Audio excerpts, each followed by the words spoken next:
At 15:23 hours on September 9th, 1943, Sub-Lieutenant Richard Reynolds approaches HMS Indomitable at 14 knots of wind over the deck. His Supermarine Seafire L Mark III carries external fuel tanks, 4 20mm Hispano cannons, and sufficient ammunition for 18 seconds of firing time. The aircraft weighs 3,290 kilograms. Its narrow track undercarriage, designed for grass airfields in 1936, extends 1.8 meters apart at the wheels. Reynolds cuts throttle at 20 meters, crosses the carrier's stern at 130 kilometers per hour, and drops onto the deck. The arrestor hook catches the third wire. The Seafire decelerates at 4.6 gravities. The left undercarriage oleo strut, designed to absorb landing loads at 2.4 gravities maximum, collapses. The left wing strikes the deck at 47 kilometers per hour. The propeller disintegrates. Metal fragments ricochet across the flight deck. The aircraft slews sideways, blocking the landing area. Reynolds is uninjured. His aircraft is written off as a total loss. This is landing number 47 aboard Indomitable during Operation Avalanche, the invasion of Salerno. 23 Seafires have already suffered landing damage requiring major repair. 9 are complete write-offs. The invasion is 3 days old. The Supermarine Seafire represents the Fleet Air Arm's attempt to adapt the finest air superiority fighter of the European theater for aircraft carrier operations. It succeeds brilliantly as a fighter. It fails catastrophically as a carrier aircraft. The story of the Seafire is the story of an impossible compromise, of converting an aircraft optimized for short grass runways into one capable of surviving repeated arrested landings on pitching steel decks, and of the pilots who flew an aircraft that excelled at destroying enemy fighters but destroyed itself with alarming regularity simply by landing. The problem begins in 1941. The Fleet Air Arm enters the Second World War equipped with obsolete biplane fighters. The Fairey Fulmar, introduced in 1940, carries 2 crew members, 8 machine guns, and achieves a maximum speed of 426 kilometers per hour. German Bf-109 fighters fly 130 kilometers per hour faster. Italian Maschisi, 202 fighters outclimb, outrun, and outmaneuver the Fulmar decisively. Royal Navy fighter pilots face opponents with superior performance in every measurable category. The Admiralty requests a modern carrier fighter. Hawker offers a navalized Hurricane. Supermarine proposes adapting the Spitfire. Both aircraft were designed as land-based interceptors with no consideration for carrier operations. The Hurricane possesses a wider undercarriage track of 3.2 meters and fabric-covered rear fuselage that reduces weight. The Spitfire features stressed metal skin construction, superior high-altitude performance, and an undercarriage track of 1.8 meters. The Fleet Air Arm selects the Spitfire. This decision prioritizes combat performance over operational suitability. The Spitfire Mark V, entering service with the Royal Air Force in 1941, represents the most capable fighter available to Britain. It climbs to 6,000 meters in 6.3 minutes. Maximum speed reaches 605 kilometers per hour at 6,000 meters altitude. Turn radius at combat speeds beats any German fighter except the FW-190.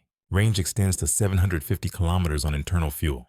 Converting this aircraft for carrier operations requires modifications in 5 critical areas: arrestor hook installation, catapult attachment points, strengthened undercarriage, folding wings for hangar storage, and corrosion protection for saltwater environment. Each modification adds weight, complexity, and stress to an airframe designed with minimal structural margins. Supermarine's chief designer, Joseph Smith, supervises the conversion. His team faces immediate problems. The Spitfire's fuselage tapers severely aft of the cockpit. Installing an arrestor hook requires reinforcing the entire rear fuselage structure. The strengthening adds 41 kilograms. The hook mechanism itself adds 18 kilograms. Attachment points for catapult bridles demand additional structural reinforcement, adding 27 kilograms. Stronger undercarriage oleo struts to handle carrier landing loads add 14 kilograms per side. The basic Spitfire Mark V weighs 2,313 kilograms empty. The navalized version, designated Seafire Mark IB, weighs 2,447 kilograms empty. This 134 kilogram increase degrades performance. Rate of climb decreases by 8%. Service ceiling drops from 11,200 meters to 10,600 meters. Range reduces to 690 kilometers. These compromises are accepted. The aircraft enters production in June 1942. The 1st Seafire-equipped squadron, 807th Naval Air Squadron, forms at Royal Naval Air Station Stretton in June 1942. Pilots transition from Fulmars and Sea Hurricanes. Initial impressions emphasize the aircraft's spectacular performance. Acceleration, climb rate, and maneuverability exceed anything previously available to Fleet Air Arm pilots. The aircraft handles beautifully in flight. Squadron Commander Lieutenant Commander Hugh Popham describes it as like comparing a racehorse to a cart horse. Then the training accidents begin. On June 19th, Sub-Lieutenant Peter Wilmot attempts his first deck landing qualification aboard HMS Argus. He approaches at 140 kilometers per hour, cuts throttle, and bounces on touchdown. The aircraft porpoises once. The propeller strikes the deck, and the Seafire noses over. Wilmot suffers a broken collarbone. The aircraft is destroyed. On July 2nd, Lieutenant James Newson lands aboard Argus successfully. On his second landing attempt, the arrestor hook pulls free from its mountings, ripping through the rear fuselage structure. The aircraft careers off the bow into the sea. Newson is rescued. The aircraft sinks. On July 15th, Sub-Lieutenant Michael Hansen's Seafire suffers an undercarriage collapse on landing aboard HMS Furious. Investigation reveals the oleo strut failed at 1.9 gravities, well below its design strength of 2.4 gravities. Metallurgical analysis shows stress fractures in the attachment brackets. By August 1942, 807th Naval Air Squadron has written off 9 aircraft in training accidents. 7 involve landing damage. 2 result from structural failures during catapult launches. No combat operations have yet occurred. The Fleet Air Arm investigates.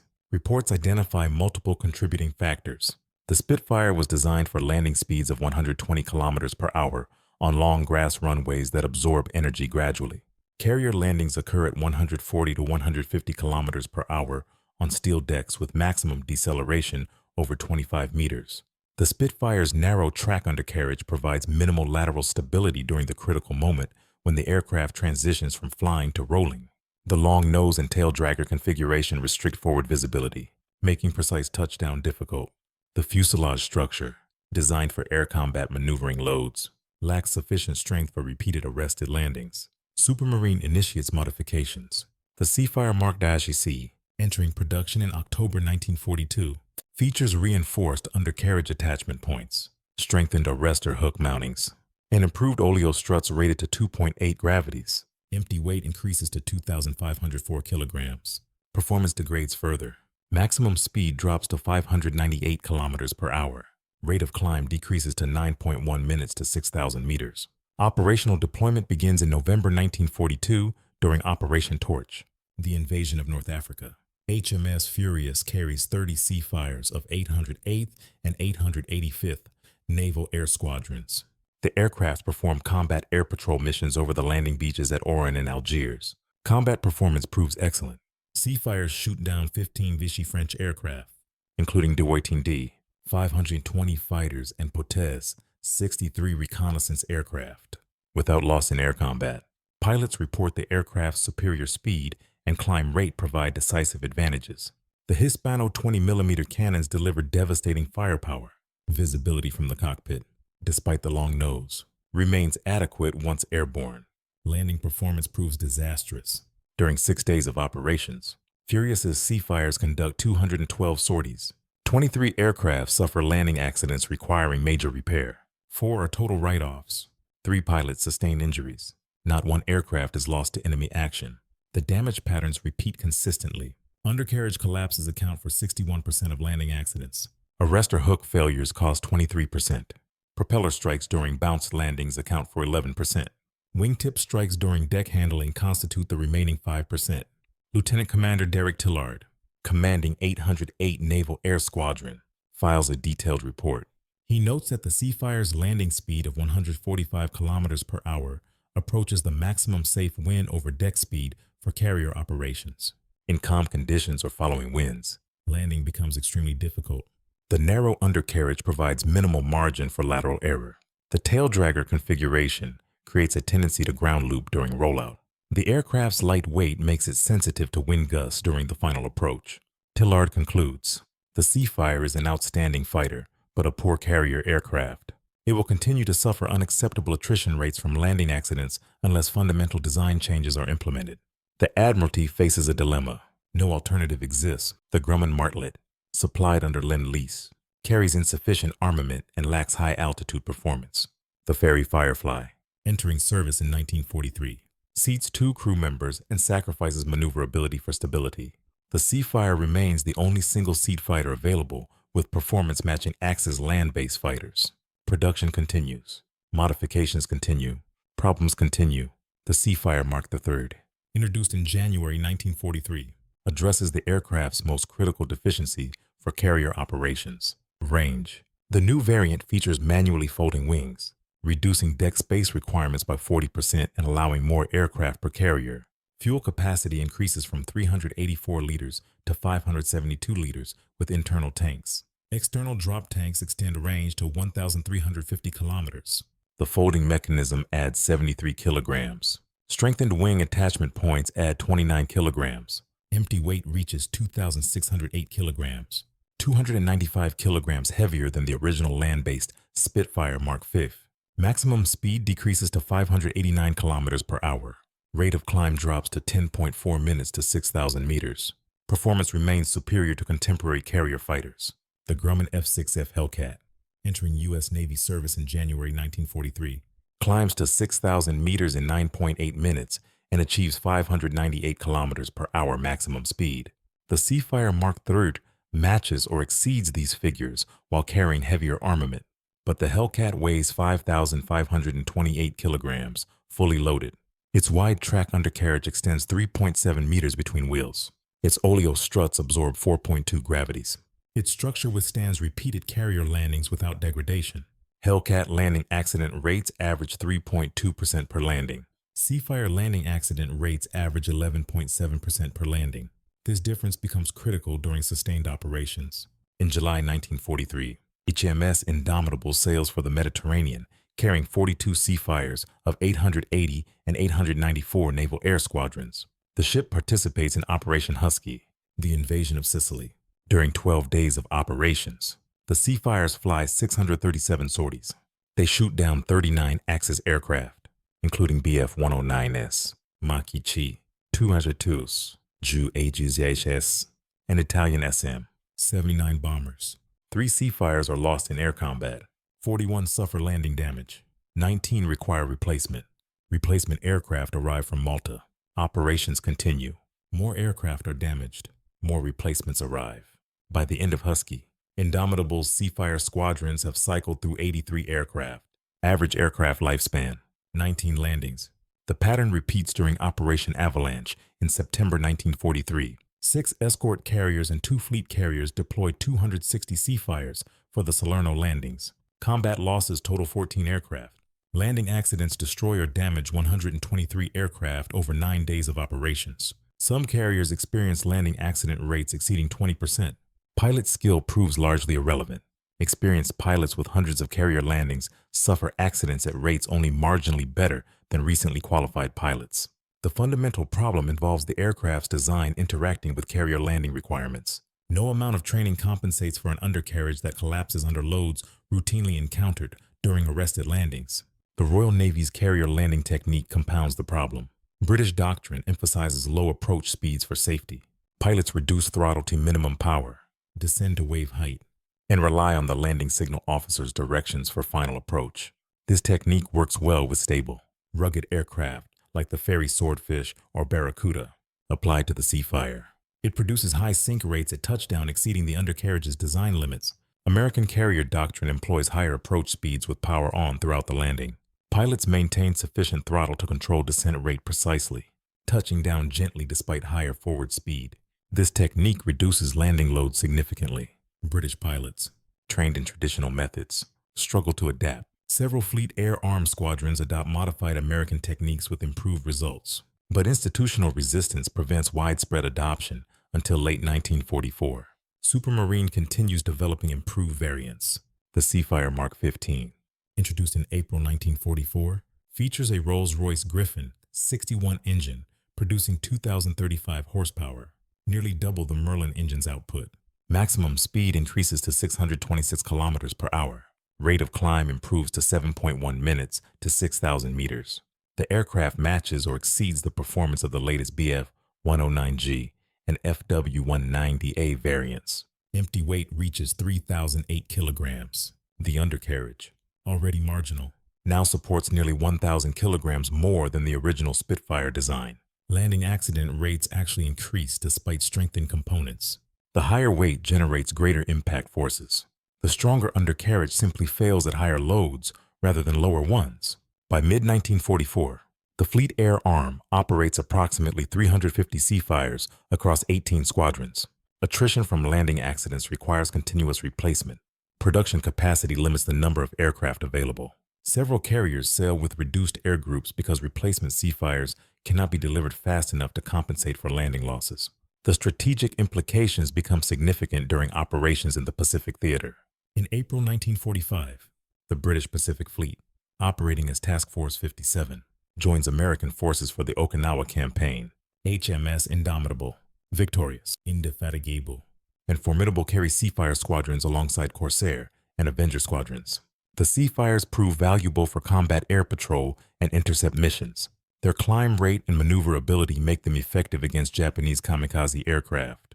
Between April 1st and May 25th, Fleet Air Arm Seafires destroy 48 Japanese aircraft, including Mitsubishi A6M Zeros, Nakajima Ki-43 Oscars, and Yokosuka D4Y Judy dive bombers. Landing accidents during this period destroy or damage 96 Seafires. One carrier, Indefatigable, suffers a landing accident rate of 23.6% during a single 4-day period. The ship's air group commander requests replacement aircraft that can survive normal carrier operations. No alternatives exist. American observers note the disparity with concern. USS Enterprise, operating alongside British carriers, records a landing accident rate of 2.1% for its F-6F Hellcats during the same period. The difference reflects not pilot skill but fundamental design philosophy. American carrier aircraft are designed as carrier aircraft first, fighters second.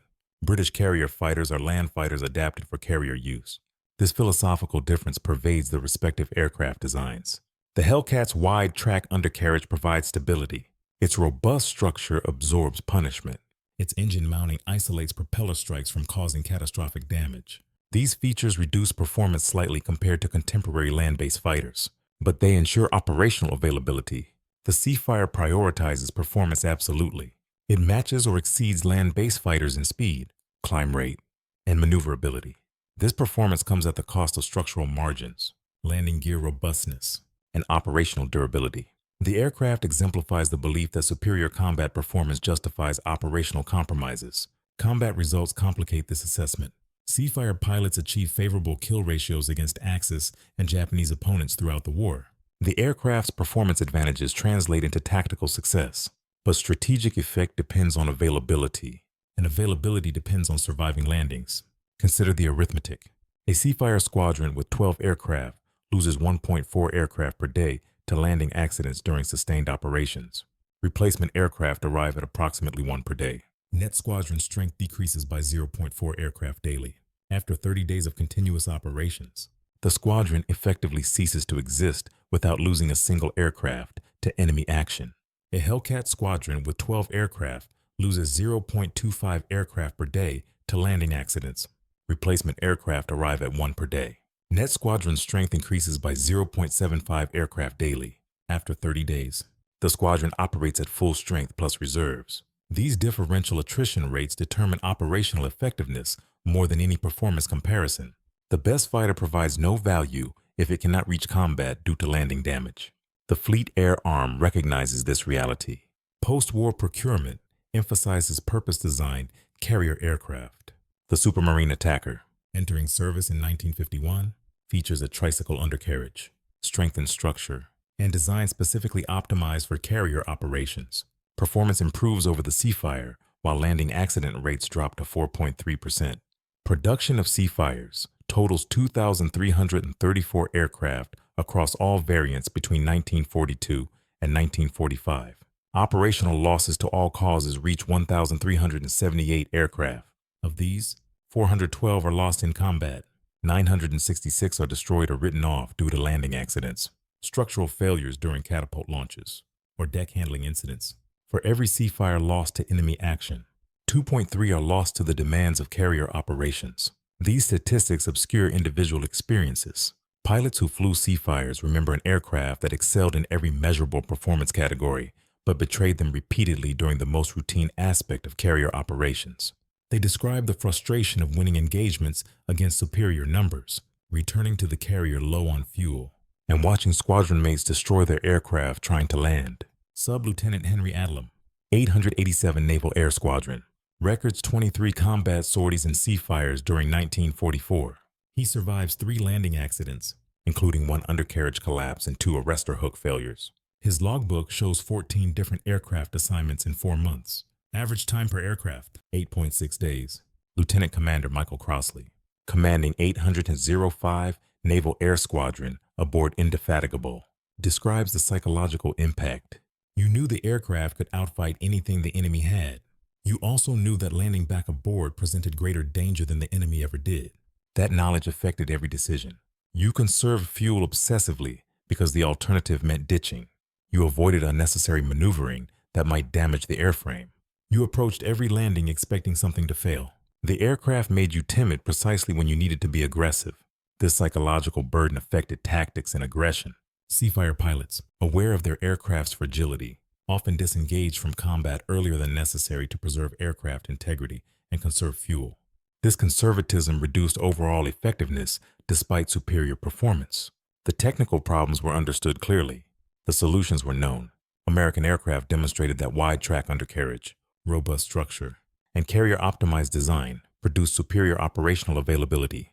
The Royal Navy could not implement these solutions in existing Seafire production without complete redesign, which would delay delivery by years. The strategic situation forced acceptance of the compromise. Britain needed carrier fighters immediately. The Seafire represented the only aircraft available, combining adequate performance with production capacity. The landing accident rate, however unacceptable, remained preferable to operating obsolete fighters or no fighters at all.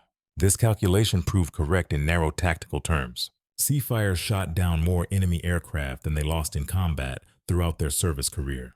They provided effective air defense during critical amphibious operations. They demonstrated that British carriers could operate modern high-performance fighters, but the broader lesson suggests different conclusions.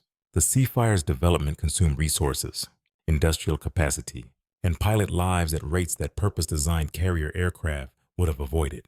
The 2,334 Seafires produced between 1942 and 1945 represented enormous investment in an aircraft fundamentally unsuited to its primary operating environment. Alternative approaches existed. Supermarine could have designed a carrier fighter from first principles, incorporating lessons from American practice and British operational experience. This would have delayed introduction, but produced an aircraft with superior operational characteristics. The Royal Navy could have procured American carrier fighters in larger numbers under Lend-Lease, accepting slightly reduced performance for vastly improved durability.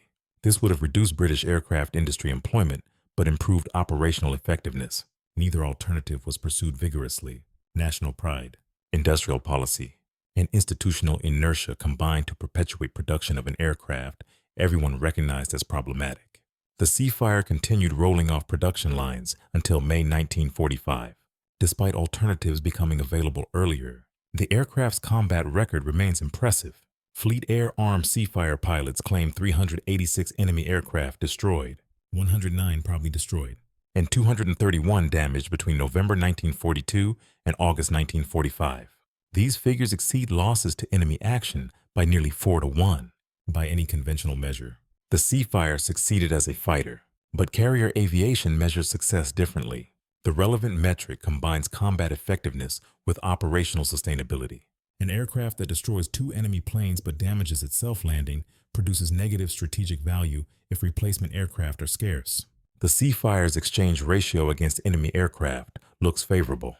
Its exchange ratio against deck landing requirements looks catastrophic. Modern analysis recognizes the Seafire as a case study in design compromise. Aviation historians examine it as an example of adapting existing designs to new roles rather than developing purpose-built solutions. Naval architects study it as a demonstration of how design philosophy affects operational utility. The aircraft stands as a monument to the difference between performing brilliantly and performing sustainably. Surviving Seafires exist in museums and private collections. The Fleet Air Arm Museum at RNAS Yeovilton displays multiple variants, including an early Mark IB and a late model Mark 47. The Imperial War Museum possesses components from several aircraft. These surviving examples show the elegant lines and compact proportions that made the Spitfire beautiful and the Seafire vulnerable. The pilots who flew Seafires carried forward its lessons into post-war aviation. They insisted on wide-track undercarriage for subsequent designs. They demanded structural margins exceeding minimum requirements. They specified that carrier aircraft must survive carrier operations before any other consideration.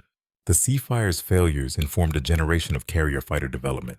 At 15:23 hours on September 9th, 1943, Sub-Lieutenant Reynolds lands his Seafire aboard Indomitable. The undercarriage collapses, the wing strikes the deck, and another aircraft joins the statistics. This scene repeated hundreds of times during the war. Superior combat performance, inadequate structural design, an impossible compromise between what the aircraft could do in combat and what it could not survive doing afterward. The Supermarine Seafire was a superb fighter. It was a terrible carrier aircraft. These facts coexisted throughout its service life, never reconciled, never resolved. The aircraft fought brilliantly and died repeatedly, victim not of enemy action, but of its own fundamental incompatibility with the environment it was built to operate within. That paradox defines the Seafire more completely than any performance statistic or combat claim ever could.